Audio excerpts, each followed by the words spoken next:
Hi, everybody. Dan Illman, extremely honored and privileged to be talking to the great one, legendary horse player, creator of the Beyer speed figures, Andy Beyer. And Andy, as we take a look at the field for Monday's race of the day, the Grade 3 Southwest Stakes, Kentucky Derby points are on the line. We might have a different pace scenario than what we saw in the Smarty Jones at Oaklawn last month, where Gold Street kind of walked on a wet track. Yeah, there's certainly more speed in this race with the American Butterfly stretching out and Wells Bayou with speed. But I have a feeling that Gold Street is going to after wiring the field and Smarty Jones, they're not going to get too clever. They're going to try to go to the front with him again. I tend to agree with you. If it ain't broke, don't fix it. I want to remind everybody before we get to the analysis that they can access free Formulator past performances for this race, the Grade 3 Southwest, on the Race of the Day event page at DRF.com. Download them, handicap along with us. Timeform US has a pace projector for this race. They do have the 4 Gold Street out there with the 1 Wells Bayou. They believe this pace will be fast. I believe it will be solid. Well, let's talk a little bit about Wells Bayou, who pretty much has to gun, I think, from the inside post, Andy. This horse is yet to race on fast going, but last time out, dramatic improvement on the Beyer speed figure scale. How much of it was due to the fact that he kind of had an easy lead on a wet track? Yeah, I don't know about the wet track, but it was certainly a soft pace. It was a weak field.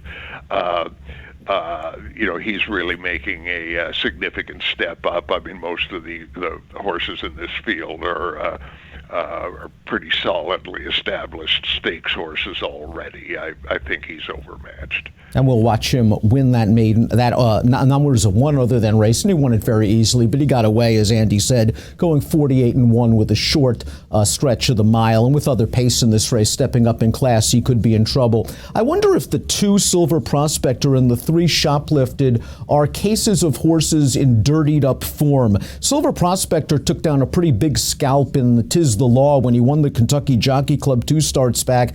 And last time out on the Smarty Jones, I think he was completely pace compromised. He didn't break very well, and no one was making up ground on Gold Street after the pace that horse set.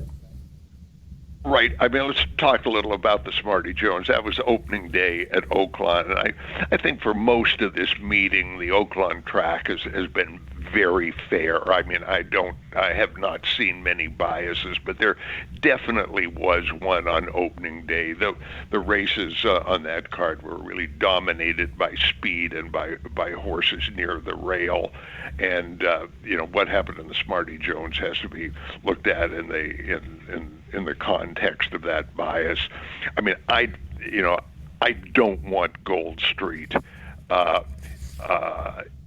in this race. I mean, he got loose on the lead and a soft pace on that speed favoring track. I mean, he'd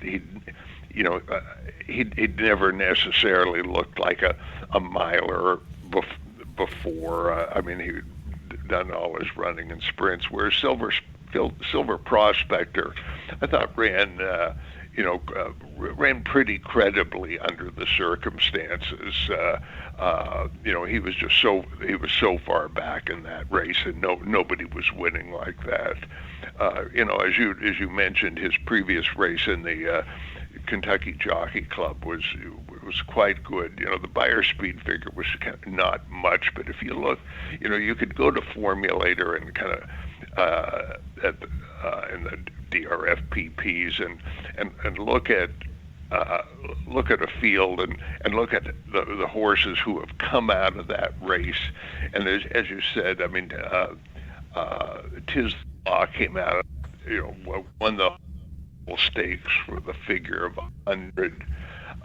Enforceable, who was in that race, came out and won a Grade 3 at the fairgrounds. That was a really solid race, and I think Silver Prospector, on the basis of his Kentucky Jockey Club races, the horse to beat here. And I think, as you said, the Smarty Jones just muddied up his form. And of course, he has that 91 Beyer speed figure in his hip pocket, that maiden win at Keeneland. So we know there is a fast race on this horse's resume. He was the only horse really making up any kind of ground in the Smarty Jones.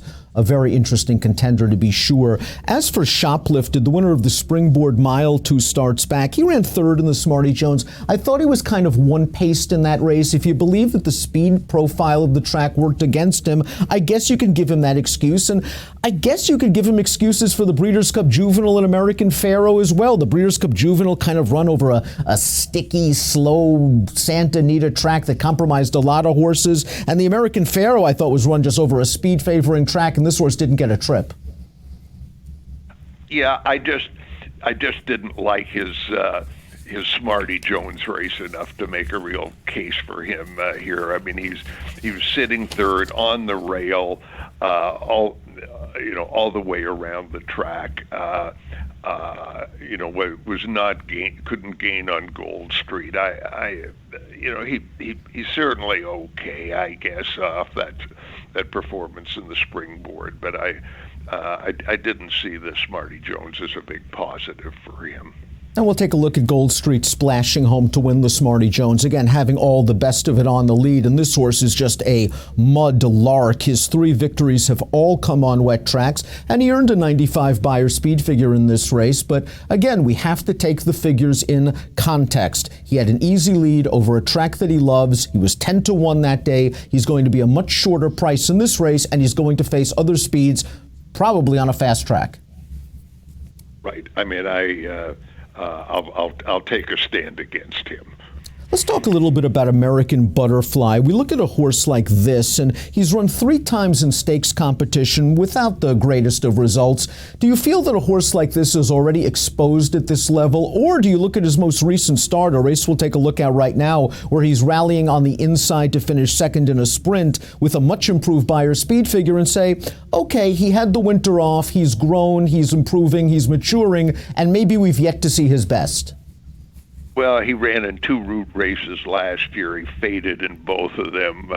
I just wonder if D. Wayne is getting Kentucky Derby fever at this time of year. But this horse hasn't shown any indication that he wants to go longer distances, despite that, finish at 6 furlongs last time. I don't want him here. Todd Pletcher's bringing Chase Tracker off the layoff. He ran in the Remsen last time out, and the Remsen was, I thought, on a day where you had to be on the lead and on or near the rail, and we see Shotsky on the lead and on or near the rail going gate to wire in this race. Chase Tracker was in chase mode from the inside. He's down on the rail in here, finishing an even third. All in all, I guess it was a solid performance. Shotsky came back to run second with an 82 Beyer speed figure. It's an interesting spot for Pletcher to run this horse off the layoff when there are plenty of 1Xs at Gulfstream. Yeah, the number of times over the years that at this time of year Pletcher has shipped somebody to a stakes race and just come out of the woodwork and suddenly has another Kentucky Derby contender. We can remember a lot of those. If this were any other trainer, I wouldn't take Chase Tracker too seriously. But Pletcher moves his 3-year-olds around the chessboard pretty skillfully, and I'd be a little wary of this horse. I respect him as well, coming off the layoff in this spot. Villainous is next for trainer Jeremih Engelhardt. This horse successfully stretched out at Oaklawn over a muddy track most recently. Let's take a look at that race right now. He's taking things over. He gets a bit drifty in the stretch. I guess maybe we could forgive that. First time 2 turns, stretching out in only his second lifetime start. Again, a drastic improvement from a speed figure standpoint for a horse that's bred to go long. He needs to take another step forward, though, doesn't he? He does. I mean, you can give him a little extra credit on that maiden win, because that was January 24th. He was rallying on the on the outside around the 3 path. But this is a big step up.